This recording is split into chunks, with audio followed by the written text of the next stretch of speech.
What if I told you that there was a terrorist group active in the US in the 1990s and 2000s?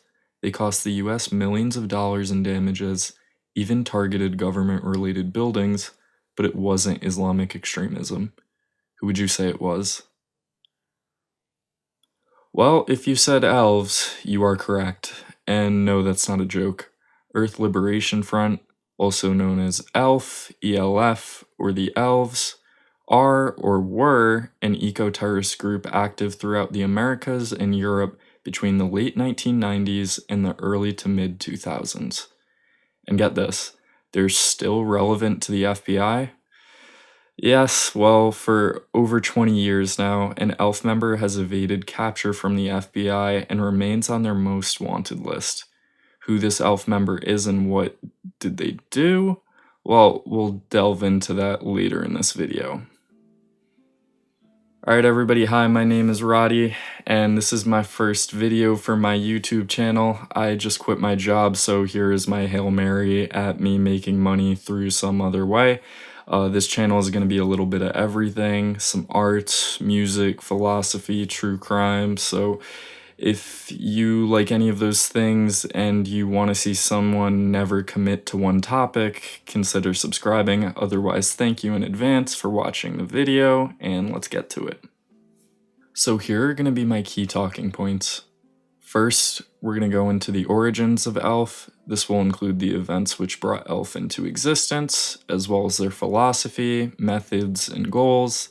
Then we'll briefly go over ELF's rise as a terror group and highlight some of their highest profile attacks.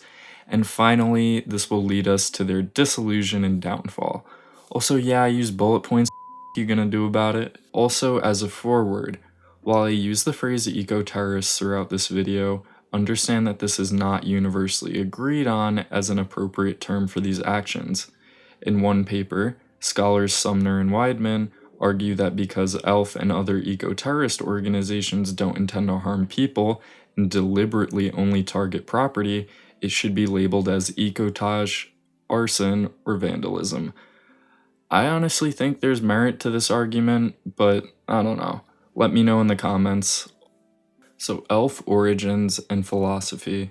So ELF had its seeds sowed in the environmental awakening brought on by Rachel Carson's Silent Spring in the 1960s, a book that is often credited with spreading environmental awareness to the masses, specifically because of its very vivid depiction of how harmful industrialized agriculture and pesticides like DDT can be to nature. In 1970, the first Earth Day and the Environmental Protection Agency were both launched. So on the back of a turbulent 1960s which saw numerous activist groups explode, environmental activism started to grow its niche. Animal Liberation Front, Environmental Life Force, and Earth First would all be found within the following decades and would give birth to the violent tree hugger child known as Earth Liberation Front. Earth Liberation Front was founded in 1992. And by who? Well, no one really knows exactly. This leads us to our first rule of ELF philosophy, the leaderless resistance model, as popularized by ALF. You see, ELF knew that once their organization started committing crimes, authorities would attempt to neutralize their activity by removing a leader or disrupting their chain of command. But ELF didn't have a chain of command. Instead, ELF members, or cells, operated independently of one another, or even on the rare occasion they worked together, they didn't know each other well enough to give one another up to authorities. This ultimately made ELF activity and attacks difficult to track, and can likely be attributed to their success early on. Rule number 2 of ELF philosophy, monkey wrenching.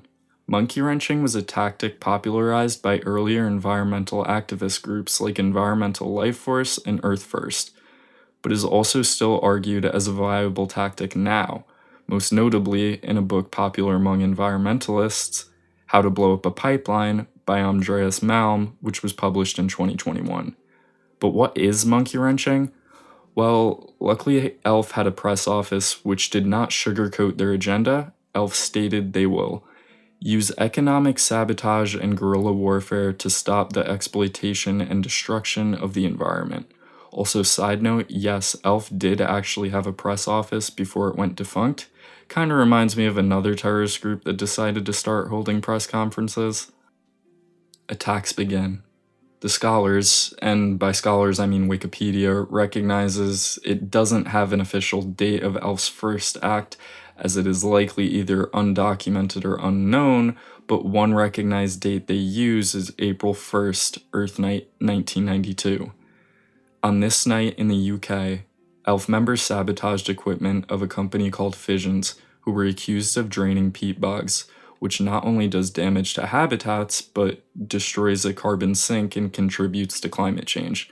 The damage to Fissions equipment totaled 100,000 US dollars, and while this seems like a lot of money now, by the end of this video, you're gonna see this was a drop in the bucket compared to the rest of Elf's actions. After this first success, Elf would quickly establish itself in other countries across Europe and North America, and acts of vandalism followed. Multiple McDonald's restaurants were vandalized in Germany and Poland, as well as high-emission vehicles being damaged at Amsterdam Airport Schiphol. On Columbus Day of 1996, Elf members in Oregon orchestrated numerous sabotage campaigns on multiple companies throughout the state. 2 Chevron gas stations and 2 McDonald's restaurants had their locks glued and vandalized with the writings 504 Years of Genocide and Earth Liberation Front on it. This same slogan was spray painted on Weyerhaeuser Lumber Company and Hyundai Automotive public relations buildings, along with the writings corporations. So up until this point, Elf had established themselves, but more as vandals and a nuisance. When you break windows and spray paint the building of a multi-million-dollar corporation, you're not making that big of an impact. But Elf's actions would continue to escalate. In the same month in the same state, Elf burned down a U.S. Forest Service ranger station and destroyed pickup trucks belonging to the USFS, totaling $5.3 million in damages. This can ultimately be seen as a defining moment for Elf, where they ascended from small-time tree-hugging vandals to a terrorist group that targeted government buildings and was capable of causing millions of dollars of damages. From 1996 to 1998, Elf continued to ramp up its efforts. This included the arson of a Cavill West meatpacking plant, which totaled $1 million in damages and was never rebuilt. The arson of 2 U.S. Department of Agriculture buildings also happened, totaling $1.9 million in damages. And finally, their highest profile attack with the most monetary damage, the Vail arson attacks. On October 19, 1998, members of Elf set fire to multiple buildings at Vail Ski Resort in Vail, Colorado. This was accompanied with a press release from Elf that stated the following: Vail Inc. is already the largest ski operation in North America and now wants to expand even further. The 12 miles of roads and 885 acres of clear cuts will ruin the last best lynx habitat in the state. Putting profits ahead of Colorado's wildlife will not be tolerated. By the time the fires were put out, multiple buildings were destroyed and the damage totaled to $26 million. So the ski resort didn't continue to develop on lynx habitat, did they? Well, yeah, they did. In the following years, Vail Inc. would go on to rebuild the structures destroyed in the fires, as well as finish their planned development. And the Elf members who were responsible for this attack? This group of Elf cells, known as the Family, all went on to be apprehended and convicted during the FBI's launch of Operation Backfire. All but one. You see, remember how I mentioned Elf had a member who was on the run from the FBI for over 20 years? Well, that's where she comes in, and her name is Josephine Sunshine Overacre. Now, for the sake of time, I won't be going further into her or the Vail arson attacks that in depth, because this focus is more on Elf as a whole. But if you'd like me to do a video going into depth about the Vail arson attacks or Overacre's evasion, let me know in the comments below, and I could definitely see myself making a video about it. Okay.